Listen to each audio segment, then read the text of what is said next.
Hello Matilda, it's great to see you and congratulations on being shortlisted for the RPS Young Artist Award. We're going to have a little chat. First of all, tell us about a musical highlight of the last year.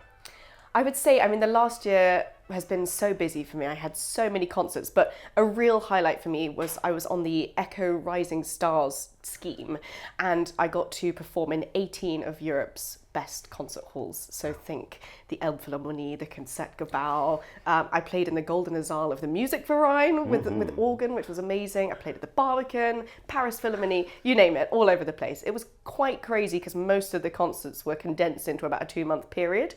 And I had some crazy travels. For example, I did a concert in Barcelona on a Saturday evening and then a concert in Stockholm on Sunday with a big... Oh my God. It was quite crazy, but it was really, really fun. And it was lovely to play. I had 4 different programs, 3 with piano, 1 with organ. So it was just really lovely to be able to play so much chamber music. How fantastic. Yeah. Sounds great. So take us right back to when you started as a musician and what led you to a life in music? So I grew up in a musical family. My mum is a pianist and a piano teacher and accompanist.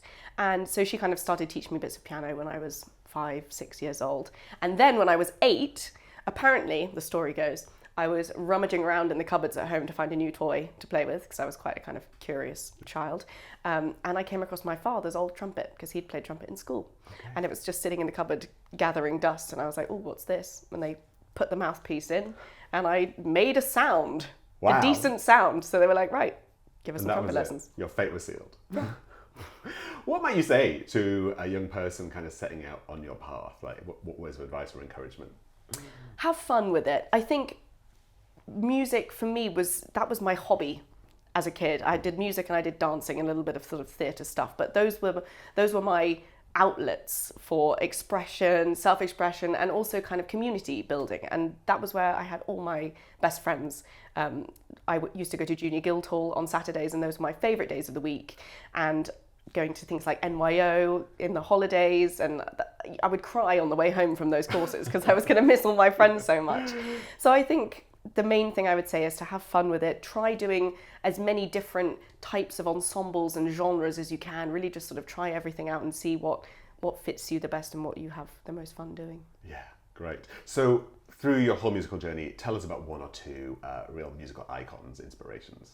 I would say probably my biggest inspiration and the person that's had the biggest influence on my journey as a trumpet soloist has to be my mentor and professor, Håkan Hardenberger. I met him quite a long time ago now in 2017. So gosh, that's almost 10 years ago now. That's crazy. And yes, have studied with him extensively in Sweden. And he really had an impact not only on the technical, physical side of trumpet playing, but also his philosophy of trumpet playing and his approach to practice and his sort of musical ideas as well have really changed everything for me. So tell us, how does it feel to be shortlisted for an RPS award? It feels amazing. I'm so excited. I think, it's quite rare to have a brass player nominated for an award like this, and even more rare to have a female brass player. And I think although it's becoming so much more common to see females playing brass instruments, which is amazing, it's still quite rare to see people in these kind of very visible, spotlighted roles, for example, principal trumpets of orchestras, or as a soloist, or you don't see very many women playing lead trumpet in the West End pit band, things like that. So yeah, it's a real honour, and I think it's really important, and I feel, thrilled to be kind of that representation at the RPS Awards this year. The biggest question of all, have you planned your RPS Awards outfit? The outfit is being considered. The discussions are being had. Talking to your stylist. I wish I had a stylist. Talking to my team and my family and friends as well. I'll definitely get a few opinions and thoughts from them. I think I want something quite colourful. Yes. Bright. 100%. Bright, colourful. Me too. Elegant. Yeah. That's the vibe. We'll look forward to that. Are you allowed to tell us about any projects you have coming up? Yes, so I've got loads of amazing things coming up. I'm going to be recording the Shostakovich piano and trumpet concerto number 1 later this year, which I'm really excited about. It's a piece I've played loads of times now, and it's such a fun... There's not that much trumpet in it, but the trumpet moments are so important, and they're the most fun as well. You get the beautiful lyrical melody in the second movement, and you get these really fun kind of circus interjections in the first and the final movements as well. So I'm really looking forward to that. And I'm also going to be learning John Williams' trumpet concerto for some concerts next year, which is super cool. No one knows this piece. It's barely been performed in Europe. And so I'm really excited to kind of bring that to life and hopefully give it a new wave of energy. Tell us, what would you love to see happen in classical music in the year ahead? Obviously, for me, more women in brass and in these kinds of visible positions would be amazing.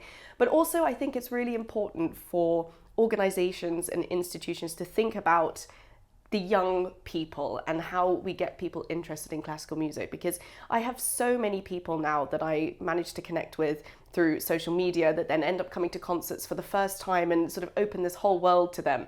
And I think there are certain orchestras that are doing amazing schemes to get young people into the concert hall, but also going out to meet them where they are on social media and get involved with the trends and go out to TikTok, because they're all there and their attention is there to be captured. And so if we can get in there and go to them where they are, I think that's really important. Yes, absolutely. Matilda, thank you so much. We're looking forward to seeing you at the RPS Awards on Thursday, the 12th of March. Can't wait.